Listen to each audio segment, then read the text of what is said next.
Hey guys, how's it going? Laura with Garden Answers. So Gardener Supply just sent me all of these really cool galvanized metal containers that are all self-watering, which is awesome. So what I want to do today in this video is I wanted to show you what they look like. I'm going to put one together and then I'm going to plant a couple of them up. So obviously I've already planted 3 of them just because I wanted you to see what they look like right from the very beginning. I think they look really cool. They kind of have that industrial vibe with that silver metal, but then they have the warmth too because all the edges look like they're wood, even though they're not real wood. They're all metal. So the entire frame is made of metal, so they'll withstand, you know, lots of years of use. If they were real wood, all the soil and moisture up against them would eventually make them fall apart.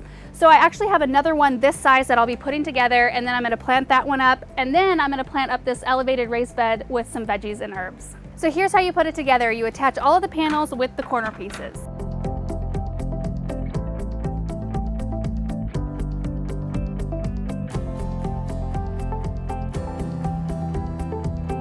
All right, I'm going to set this down, grab the base. Now we're going to attach this piece to the base with 8 little screws. Now I'm going to put the top on and 8 more screws. Next, I'm going to slide the floor support in. Go. I'll set this down and put together the self-watering reservoirs. So the self-watering reservoir is made of really heavy-duty plastic. So first of all, I need to insert the plug into the bottom of the base. Next, line up these 2 holes with this, and I'm going to screw them down. So this right here is the fill tube and the water indicator, and it just goes right in the corner. And these are the water capillaries, so they go in the remaining 5 holes, and these are what will wick the moisture up into the soil.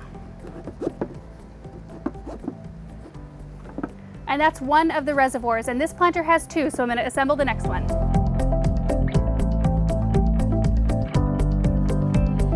So the self-watering reservoir just slides right down in the planter like this. Okay guys, so I'm getting ready to plant this planter, and I realized I missed one piece that needs to go on the interior of the planter. So there's this little bracket that holds these 2 panels together, but there's also this brace, this floor support that runs along the whole interior of the planter. So that needed to go in, and then this bracket. So I decided to plant a mixture of both annuals and perennials in this container. So as my centerpiece plants, I'm going to be using 2 different perennials, starting with the Rainbow Rhythm Nosferatu Daylily. So I'm going to be using 3 of these. These give such a neat texture, I think, to this arrangement. It gives that neat, strappy, grassy texture. Plus, it will bloom during the summer, beautiful purple blooms. And then in between the daylilies, I'm going to be using the Rock and Grow Maestro Sedums, which give the weight. So it gives a really weighty, deep purple look. And these will both really do well in a full sun exposure, which is where I'm planning on putting this container. And then around those centerpiece plants, I'm going to be using the Superbells Tropical Sunrise, which these are a beautiful flower, will bloom profusely all through the summer months, all the way through frost. And I love the brightness of these blooms. And in between those, I'm going to be using some Bluebird Nemesia, because I think the purple and pink look really pretty together, plus the purple of this and the purple of the Maestro Sedum will be nice. So now I'm just going to add some soil to the container and plant.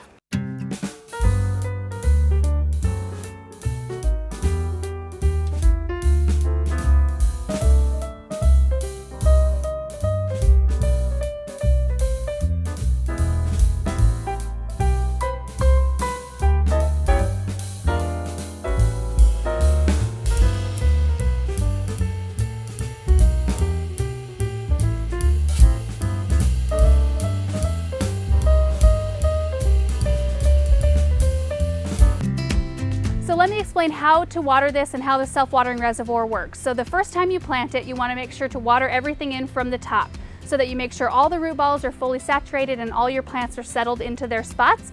And then you can fill up the self-watering reservoir. So to do that, I'm going to flip the planter around and show you how. Just slide open the top and then fill up the reservoir until the water indicator rises to the top. So you might notice when you're filling it up that the water indicator jumps all the way to the top and then settles back down to the number 5, but the number 5 means it's full.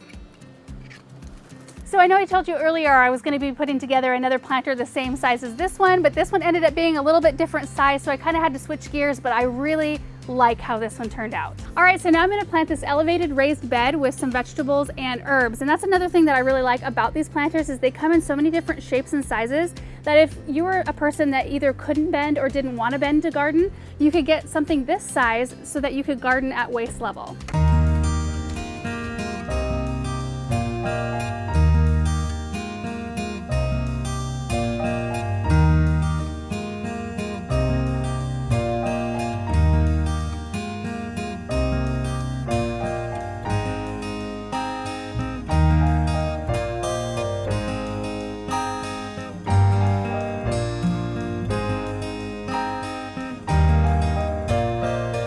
So I moved all the containers up to this little patio area just because I wanted them all in a group so you guys could see all the different sizes as well as all the different combinations that I put together. I think these containers are good for all different kinds of gardening. Annuals, I did an evergreen in one just for kind of like a 4-season interest because this will still look good in the winter time. I put some perennials in that trough planter. I even tucked some lettuce down in with those annuals. And in the elevated raised bed, I did all vegetables and herbs, and I think that this is a really great option for somebody who has a really hard time getting up and down in the garden. It's also on wheels, which is very handy.